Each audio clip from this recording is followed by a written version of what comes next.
नमस्कार दोस्तों, आप सभी का रोचक कथाएं में स्वागत है। आज जानेंगे चैत्र माह के पूर्णिमासी व्रत कथा। कहा जाता है कि चैत्र माह के पूर्णिमा सभी पूर्णिमासी में से बड़ा है और इस दिन से जो भी व्रत का आरंभ करते हैं उसे अनेक प्रकार के सुख संपत्ति की प्राप्ति होती है।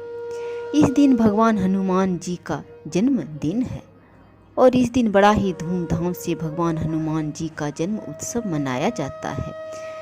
इसी दिन भगवान विष्णु के अवतार भगवान राम के सहयोग के लिए भगवान हनुमान जी पृथ्वी पर अवतार लिए थे। पूर्णिमासी व्रत कथा।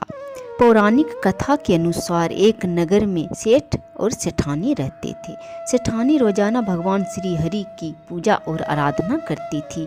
वे भगवान श्री हरि के भक्त थे, हमेशा भगवान विष्णु के पूजा और आराधना में लगी रहती थी। यह बात उसके पति को बिल्कुल अच्छा नहीं लगता था। इस कारण एक दिन सेठ ने उसे घर से निकाल दिया। सेठानी घर से निकलकर जंगल की ओर चल दी। रास्ते में सेठानी ने देखा कि जंगल में 4 आदमी मिट्टी खोद रहे हैं। यह देखकर सेठानी ने उनसे बोला कि आप लोग मुझे किसी काम पर रख लें। सेठानी के कहने पर उन्होंने सेठानी को नौकरी पर रख लिया, लेकिन सेठानी बहुत कोमल थी, इस वजह से उसके हाथ पर छाले पड़ गए। यह देखकर चारों आदमी ने सेठानी से काम छोड़ने की बात कही। उन्होंने कहा कि इसकी जगह तुम हमारे घर का काम कर दो। सेठानी ने घर का काम करना स्वीकार कर ली। वे उसे अपने घर ले गए। वहाँ वे चारों आदमी 4 मुट्ठी चावल लाते और उसे बांट कर खा लेते थे। ये देखकर सेठानी को बहुत दुख हुआ। इसे देखकर सेठानी ने उन चारों आदमी को 8 मुट्ठी चावल लाने को कहा। सेठानी की बात मानकर चारों आदमी 8 मुट्ठी चावल लाए। इन चावलों का सेठानी ने भोजन बनाया और भगवान विष्णु को भोग लगाकर सभी आदमियों को परोस दिया। इस बार चारों आदमियों को भोजन बहुत ही स्वादिष्ट लगा और सेठानी से खाने की तारीफ करने लगे। इसका राज पूछा तो सेठानी ने कहा कि ये भोजन भगवान विष्णु का जूठा है, इसी वजह से ये आपको स्वादिष्ट लग रहा है। उधर सेठानी के जाने के बाद से सेठ भूखा रहने लगा।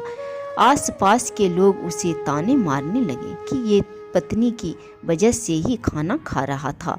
लोगों की बात सुनकर सेठ ने सेठानी को ढूंढने के लिए निकल पड़ा। रास्ते में उसे वही 4 आदमी मिट्टी खोदते हुए दिखाई दिए। सेठ ने उन्हें कहा कि तुम मुझे काम पर रख लो।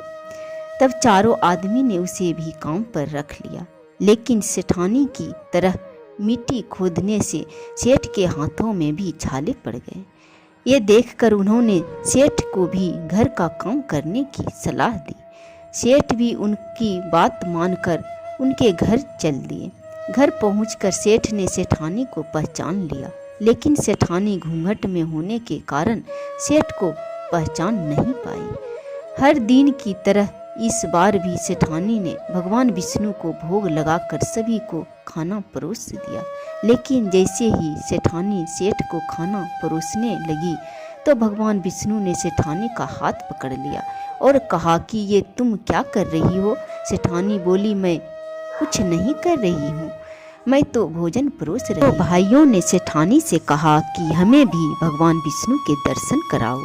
सेठानी के प्रार्थना करने पर भगवान विष्णु उन सभी के सामने प्रकट हो गए। यह देखकर सेठ ने सेठानी से क्षमा मांगी और उसे हाथ पकड़कर घर चलने को कहा।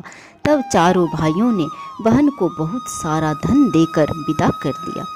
तब से सेठ भी भगवान विष्णु के भक्त बन गए और पूरी श्रद्धा से उनकी पूजा और आराधना करने लगे, जिसे उसके घर में फिर से धन की बरसात होने लगी। ऐसी मान्यता है कि इस दिन व्रत रखने से, भगवान विष्णु की पूजा और आराधना करने से, सत्यनारायण भगवान की कथा सुनने से, इस दिन भगवान हनुमान जी और माता सीता और श्री राम जी की पूजा करने से मनुष्य के समस्त मनोकामना पूर्ण होती है।